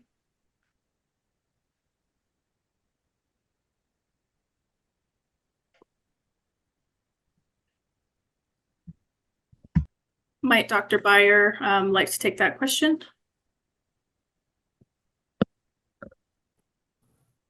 Or Melene, who's working very actively on these issues with the Escazú. So I think the Escazú Agreement is a landmark environmental treaty for Latin America and the Caribbean. It is the first environmental treaty for the region, which recognizes the right to a healthy environment. And it is the first treaty at all, anywhere, to specifically have provisions for the protection of environmental rights defenders. And it also speaks about vulnerable populations, including indigenous peoples. And it is a framework to shift the balance, which I think has been, so far, the status quo is skewed in favor of private interests, as the priority interest, but it is shifting the balance to focus, to bring the environment into the equation, and to focus specifically on vulnerable communities. I think there are gaps in the Escazú Treaty, for example, with respect to indigenous peoples. And so I want to segue quickly then into what I think is needed at the international law level. First, when we look at the perpetrators of actions that impact vulnerable communities and their relationship with the land, there are corporate actors. Transnational corporations are the new sovereigns. Even coming from the colonial period, it is the transnational corporation or the corporate entity that has become this huge actor with profits that are greater than the GDPs of countries and with more influence, and they're capturing institutions and spaces. We must have a treaty on corporate accountability. There are principles on business and human rights, which are non-binding principles that have been used by justice mechanisms, courts, and so on. And there's a process to have a binding treaty to regulate corporate activity. And I think that is absolutely urgent, because right now, the only way states are liable for corporate activity is, one, either if they're directly participating in that corporate activity as like a partnership, in a partnership agreement, which takes place in the Caribbean, or if you make an argument that the state had a duty to prevent the corporation from taking action that would harm, and because the state didn't exercise due diligence, the state is responsible that way. But I think we need a more direct regulation of corporate activity through this envisioned proposed treaty on corporate accountability. So I will leave it there. And then the last point I'd make is there is a developing framework for indigenous peoples. I don't think it is the Caribbean is not a main ratifier of the instruments that protect the rights of indigenous peoples. I think we also need to look at the rights of peasant communities, peasants. There is a 2018 Declaration on the Rights of Peasants that looks at the ways in which they relate to the land and how they rely on the land for subsistence and so on. And that the fact that it's a declaration signals a process towards perhaps having a treaty in the future. So I think that's important as well. And then, of course, adopting an intersectional framework where we look at the most vulnerable communities, such as Indigenous and Afro-descendant women, and so on. So I will leave it there for now.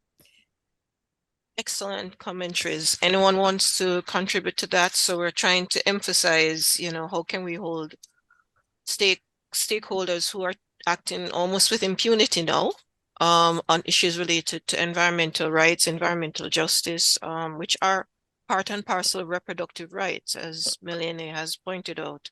Women tend to be the most heavily impacted, Black Indigenous women, Black Afro-descendant women, on these exclusionary and dispossessive, degrading actions by state and non-state actors. I don't know if Sarah, I see your hand is up. Yeah, I just wanted to respond to Melene's points. And yeah, I totally agree about the need for a treaty, a binding treaty on corporate accountability. And in the EU, there's been good progress on an EU directive, so an EU law on corporate due diligence. So looking at environmental and human rights due diligence. So that could be something to look at. And then also just in terms of, Escazú, I think because it's such a new treaty, it's a kind of an opportune time to maybe together as a network put pressure on ECLAC as the secretariat to ensure that there's the most robust possible enforcement mechanisms by way of maybe complaint mechanisms, and to put pressure on governments, like, for example, the Antiguan government, who signed on the first day and ratified, but because, as Amanda was explaining, they're a dual estate, they have to bring in a law to make it actually enforceable in the country, and they've yet to do that. So putting pressure on governments who up until now, they're going around the globe sort of getting congratulated for signing up to all these progressive laws, but actually in practice in their own countries, they're not worth anything. So I think that could be something that this network maybe could work together on the Escazú agreement. And then also in terms of the Ramsar Convention on wetlands, as I was mentioning, and as the people in Grenada and Barbuda and probably other partners here know, the Secretariat has not been very susceptible to complaints from communities. But I think, again, it's an opportunity to sort of call them out for that, because they're, it's high level people with good salaries in Geneva who are supposed to be answering the community's calls for protection of wetlands, and they're just not even responding.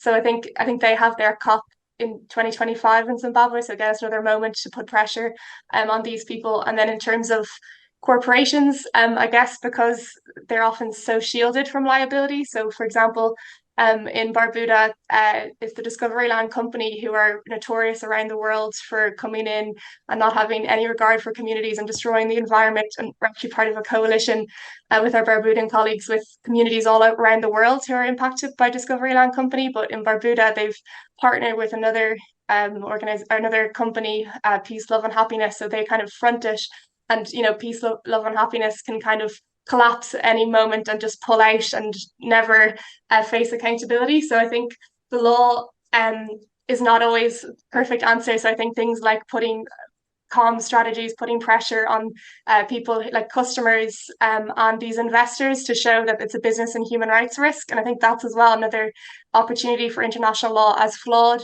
as it is. And even if the secretariats aren't very active, it's a way to sort of make local issues, to put them on an international plane. So for example, with Barbuda, and the journalists that have been involved recently with the airport case already kind of took as a given that if there's a protected wetland, that there's the Escazú agreement that isn't being abided to, and it's kind of just a way to make it, to validate the struggle and put it on an international plane. So yeah, just to add those points. Yeah, I call them out, putting pressure. I think that's the theme that we need to be moving forward with, and coordinating on those actions as we did with Barbuda.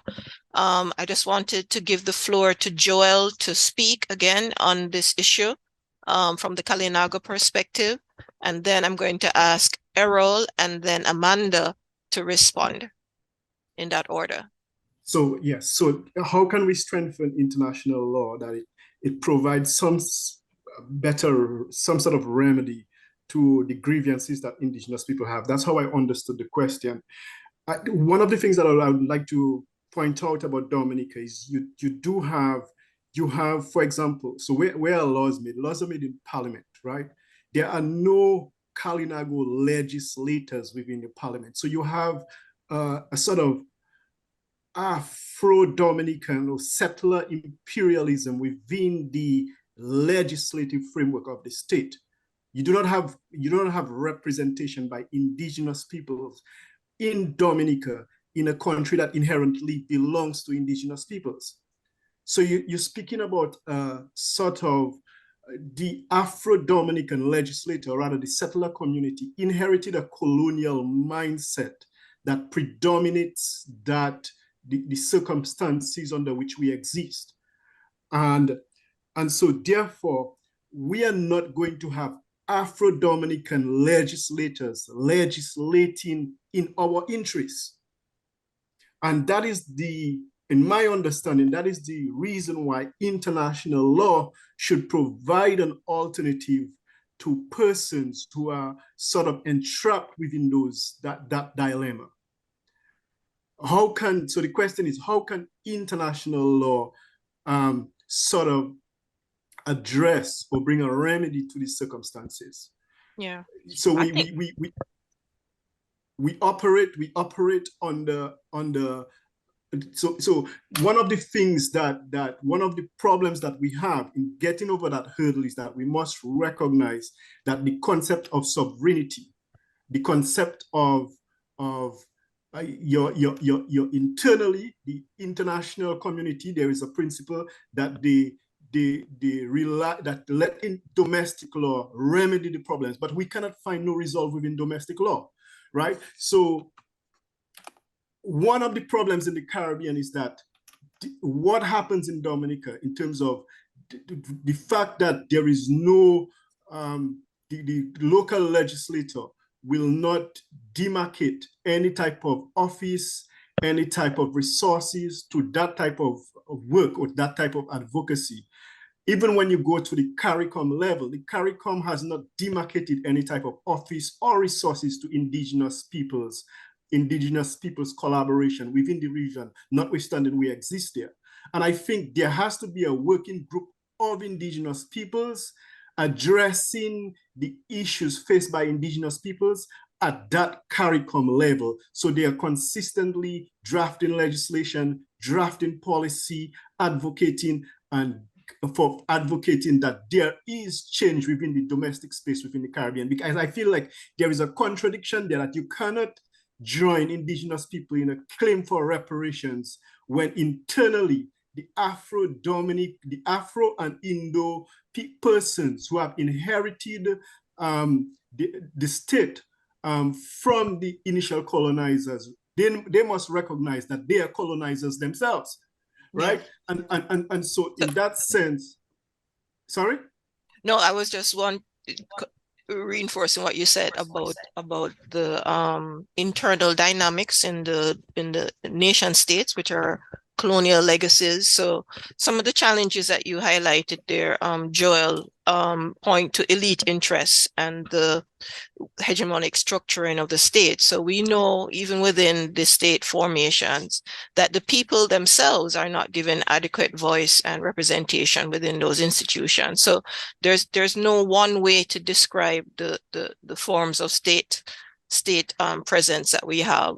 They're really fractured, fragmented, and conflicted institutions because of the colonial legacy. And as we see in Barbuda, in particular, where common land is being fought for, not private interests, and the state is really fighting internally. It's almost like a civil war in terms of the internal contradictions that emerge within our current state systems, largely because of the colonial legacy, which emphasizes the importance of a broad decolonial agenda based on your perceptions, and inclusiveness that is not simply comprador politics, that you are, as I think Islander had mentioned, where you're being brought in, but you're not being given effective power when you're being included, or you're being brought in under terms that you didn't decide on, and so you are really proxy partners, not effective partners. And I think those are fundamental issues that need to be brought to bear. And the most important lesson coming out of your comments, Joel, is about trying to cross the lines for solidarity across the different communities and their cultures, because what is really the problem is a colonial legacy. The way in which land, property rights, and even the individual has been defined, which doesn't accord with Afro-descendant cultural legacies as well. So these are mechanisms which are telling us that we need those who are on the ground and rooted in their cultures, rooted in their societies, to speak up and to not let one narrative about what is important in terms of our legal and institutional frameworks dominate. And we need to do that both at the national, regional, and international level. So Errol and then Amanda. Okay, I agree with what Joel said just a while ago. Everything he said is perfect. It's like he's in Jamaica too, you know, the same thing's happening here. All domestic laws are very much outdated, as they were all existing from the days of colonization. And as a result of that, we find that whenever we try to get things done for the benefit of our indigenous people, we are blocked by the courts. Our courts don't want to hear us. And of course, this is what the government loves, because they also are using this imperialistic action against us. I was told by one of the persons working on behalf of the government to take away the land from us, that whatever the moneyed people want, they have to get. So what they are telling me is that they are not working with no constitution. They are working with their own whims and fancies. And this is because we have not been able to come together as a people to defend ourselves, to get what is rightfully ours. As it is said by all the other presenters, we need to make international representation. It is very important. And so what I would love is that Melanie and us sit together to put together what we want to in our country for our people, right? Since she is so experienced with working with it, I think we should sit with her, right? And make this decision as a people, what we need. We also need to have it entrenched in our constitution. We also need to be in touch with the international courts to do what we need to free the people from the slavery. Because slavery is what it is. If you can't feed yourself, you have to depend on others to feed you. And that's slavery. If you can't own your own land, then you have to work on other people's land to survive. The same land that should be yours, you'll be working on it because it's owned by someone else. If you look at that and look at the picture that was painted from the days of colonization, it is the same thing. So we have to work together as a community to put our requirements together in a legal format so we can get what is truly owed to us, what is truly belong to us, what is our heritage, and to prevent these grabbers from leaving us outdoors. Very powerful points. If we can't feed ourselves, if we can't own our land, we're still slaves. So right. I just wanted to commend that to everyone to reflect on. We are running out of time for this session before we open up for around 10-15 minutes of questions. So Amanda, I think you have the last. I don't need to speak if you'd like to skip, if you'd like to transition straight to the Q&A. I don't have to take up any extra time. Okay. All right. So we want to open the floor then. M? Yes, thank you everybody for contributing. My mind tends to work in a sort of funneling way where the problems go in and I filter them to see what kind of solutions. And so in hearing everybody speak about, common issues that we all face, something that came to mind was shifting the narrative over these issues that we all face, where we come to the table, if it needs to be forcibly, as a lot of times our groups are excluded. But if we lodge our comments and our feedback in a way that we're framing it from the perspective of XYZ is a non-negotiable for us. Preservation of our land and culture and our people's traditions are non-negotiables. And we don't falter from that mindset. We could make, we could inch more towards progress. That's something that I have found helps in galvanizing a lot of people and inspiring people to be a part of the charge. Locally, I have found that when you frame it from preservation of our environment, which preserves our economy and our society, and that's a non-negotiable, whereas what is negotiable are, new capital projects and new developments that threaten the things that preserve our resilience, as an example. Definitely helps to break down the complexity of these things for more people to be involved, particularly young people. But without further ado, I think let's get into the Q&A. So if anybody has a question that they would like to, or that they'd like to ask our panel, they can either raise their hand or put it in the chat, and myself or my colleague Pat will raise that. Okay, there's one question in the chat now that I see from Doreen Gordon, and I'll just read it out. It's my understanding that international law can be used to encourage governments to act in accordance with international agreements, but they can't force countries to do this. Is this the case? How effective is international law? So we're emphasizing the question of the effectivity of the institutions or organs that we're seeking recourse to when local or regional frameworks are not working well. Excellent question, Doreen, Andre says.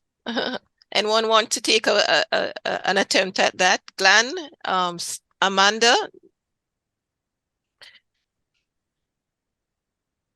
I can take a stab at it. It's a really complicated and excellent question. It's a question I get every year when I teach international environmental law. What is the point of international law?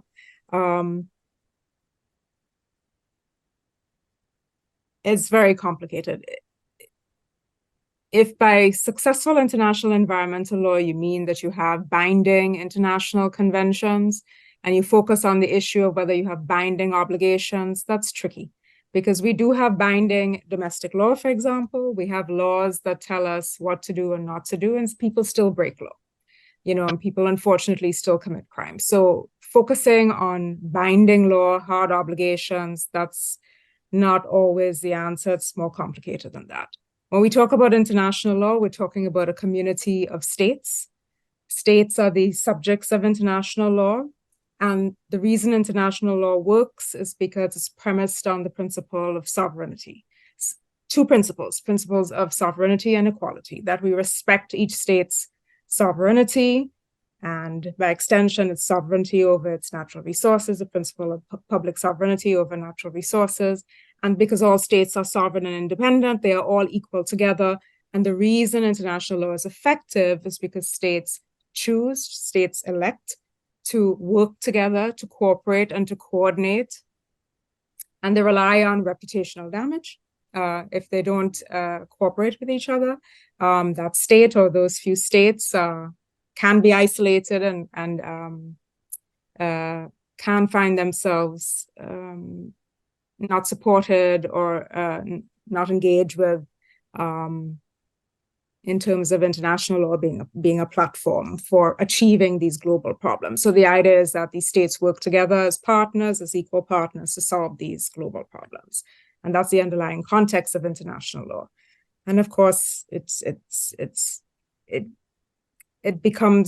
more complicated than that, because the reality is, of course, we have power dynamics. We have very wealthy states in the global north. We have states within the global south who are former colonies of the global north. And so these are the invisible power dynamics that are very much present in international negotiations when we are attempting to solve these problems. So I don't think I fully answered your question, but perhaps I just provided some context to your question as to why it's very difficult to assess international law's effectiveness. I will say that while states are the primary actors in international law, certain groups, such as indigenous communities, have been very clever and very strategic in using international law to make strides in their own campaigns and to fight for their rights and so on. And they have been able in certain circumstances to bypass the domestic state and go to the international fora and say, look, the state is not representing us. Can you help us? Can you support us? And they have been able to achieve success in that way. So international law is very much Janus-faced. It's two-faced. It's both, as we know, a creature of imperialism, but at the same time, indigenous and local communities have found strategic and innovative ways to co-opt and make use of international law to assist them. So, and I think I'll just leave it at that. Very comprehensive answer, Amanda. Malene, I see you have your hand up. I don't know, Joel. Joel, you're a lawyer, right? If you wanted to jump in as well. I'd love to hear from Joel, actually. So if Joel is ready. Yes, I would like to jump in. Yes, I'm an attorney, and I do know Miss Aline. I met her at university while I was there. Yes, I do not feel like international law can provide a remedy to the problems, the systematic issues that we experience. I'm not convinced that it can provide a remedy. And we learn from early that international law is persuasive, it is not binding. And when you experience that in a real sense, when you experience the difficulty of overcoming that hurdle, then you really see why the possibilities for indigenous peoples within the domestic courts are very limited. And so I think the focus should be, again, and I am emphasizing that indigenous communities are marginalized communities without the competencies, without the resources, without the support even of your leaders, because there's so much divisions within marginalized communities, right? So for indigenous peoples, one of the most vulnerable groups of people, to stake claim to what their rights are, that sometimes can be unimaginable when you face the sort of adversities within your own community, right? I believe that the essence of a challenge should be within what is possible. What is possible is what we have, which is the domestic constitution, whether it is a modern constitution, whether it is an archaic constitution, whether it's a constitution that has never been amended to facilitate peoples like us, because it was not conceived with our liberation and freedom in the mind of that constitution, right?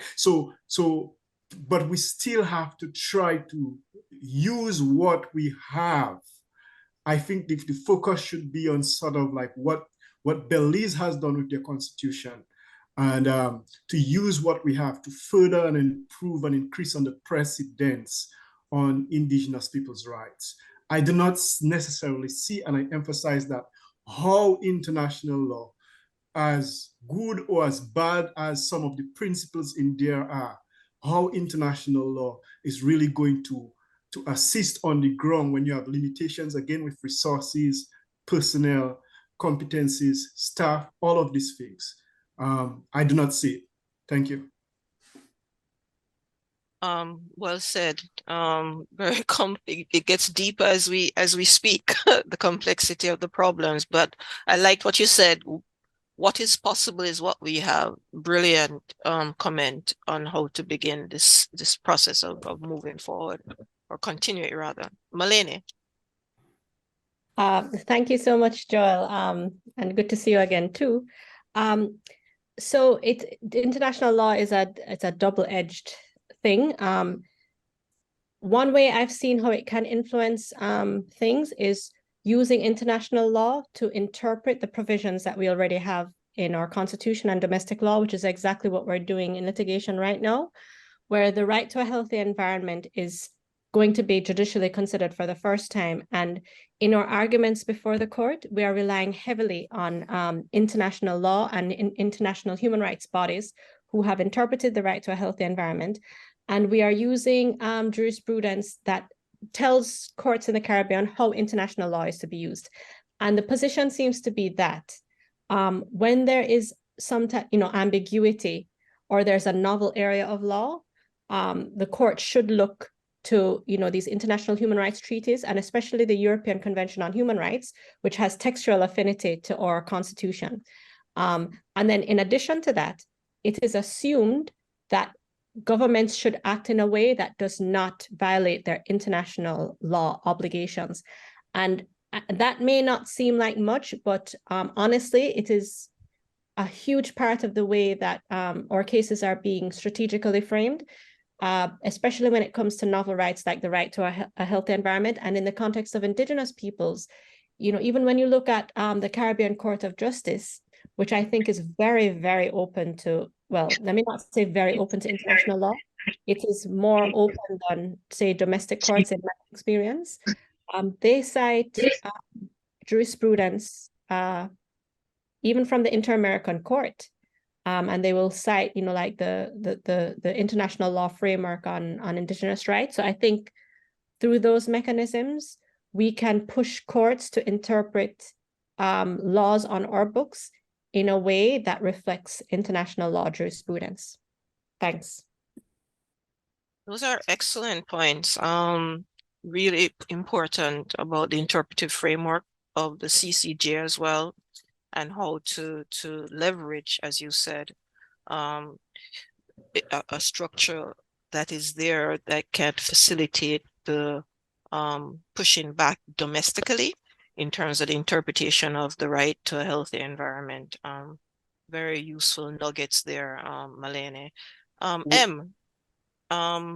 Do you want to have any final closing remarks? I think we need to wrap up shortly.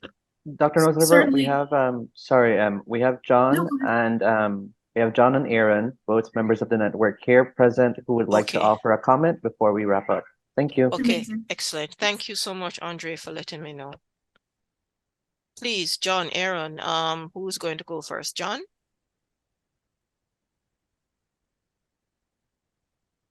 John and Aaron, you both have you're both enabled to speak whenever you're ready. John, Aaron said you can go ahead if you'd like.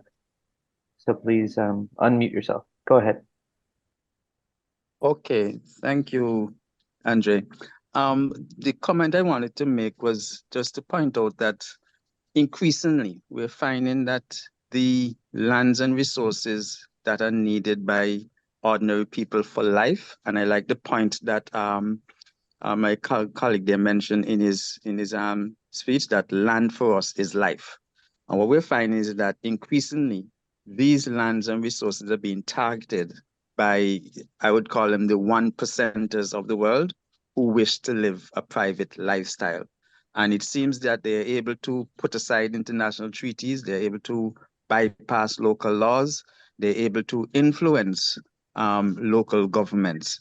So in the face of that, what can we do as people to resist that sort of trend that is happening? You know, it's Grenada, Ramsar site, Barbuda, Ramsar site, St. Lucia, the Pitons. What can we do as ordinary people to prevent that?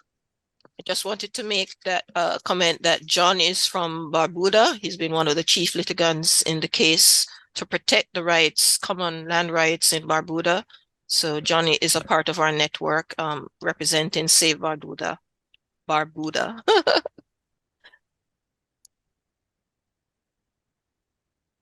Anybody wanted to respond to John's question, or Aaron would like to speak next?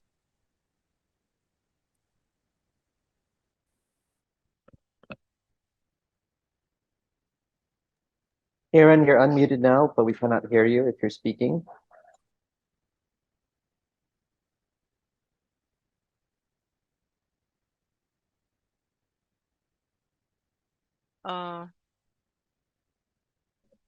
Anybody wanted to tackle the comment that John made? John, you had a question at the end. You wanted to repeat that while we're waiting for Aaron?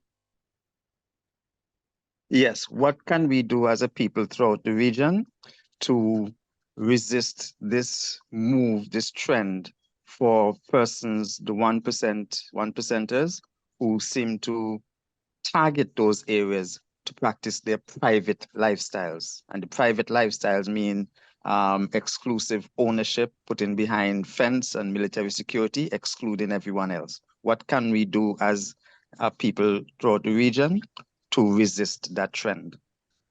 Okay, so that's thrown out, I think, for food for thought, to integrate into our own strategies.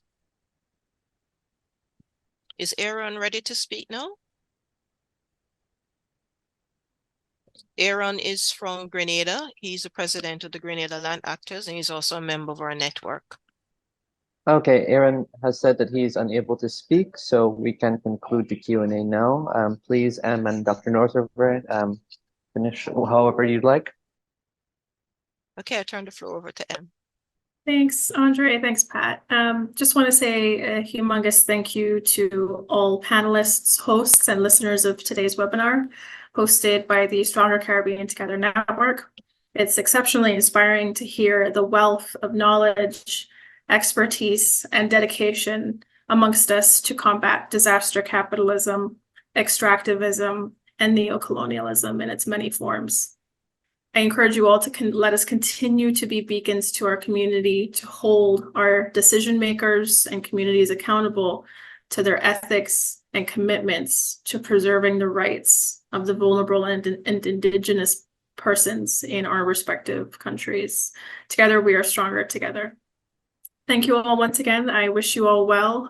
Drink your bush tea, stay strong, keep moving forward, and let's all continue to be stronger together. Excellent. Thank you for those comments. Okay, so we're now at the end, and we just wanted to say a quick thank you to everybody involved. So these are our network members. Not all were able to attend with us today, but we have representation from across the Caribbean region from 13 different organizations. We also would like to thank our legal support associates who are present and those who could not make it today. Those representatives from GLAN, Freedom Imaginaries, Climate Litigation Accelerator, and Dr. Biholar from the University of West Indies.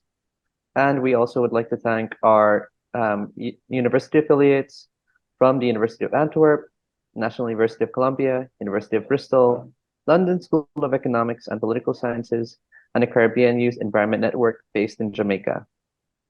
Finally, we want to thank the people who are very important to making this happen, the interpreters, Marie-José, Natasha Zamore, Matt Cobb, and Sally Steiner, the project team, Dr. Northover, Dr. Tommaso Ferrando. I'll thank myself because I put so much time into this. And I thank you too. and Christina Doherty, Samia, Ishmael, Preston, who is invaluable tech support, was really crucial to making this a smooth presentation. We also thank Richard Leach, who's always makes himself available for our assistance.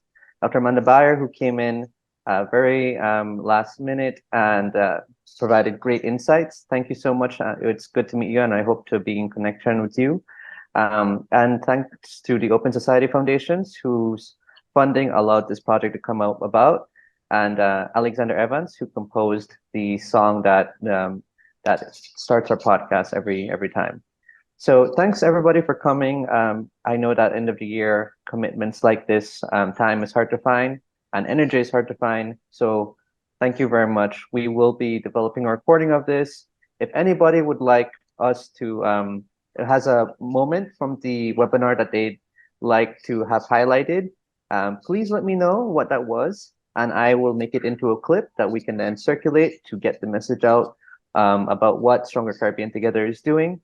And thanks to all our attendees. I really appreciate everything you've done, the questions, and just the attention. So thank you very much. And I just wanted to say a special thank you to my co-moderator, M, from Amplify Cayman, who jumped in. She's also one of our grassroots representatives fighting the just cause. And that is the quality of the spirit that we have in our Stronger Caribbean Together network. Thank you all for being here, for taking the time, panelists, audience, and to my team who have had, their own challenges while trying to support this project. I am deeply, deeply grateful, and I thank you for your patience with me and for this project. So solidarity, salute, good health, good wealth. May the struggles deepen and continue. Our network is becoming stronger. We are going to grasp what is possible because we have wonderful resources in our hand to do more and to be more effective. Thank you all for your wonderful attention today.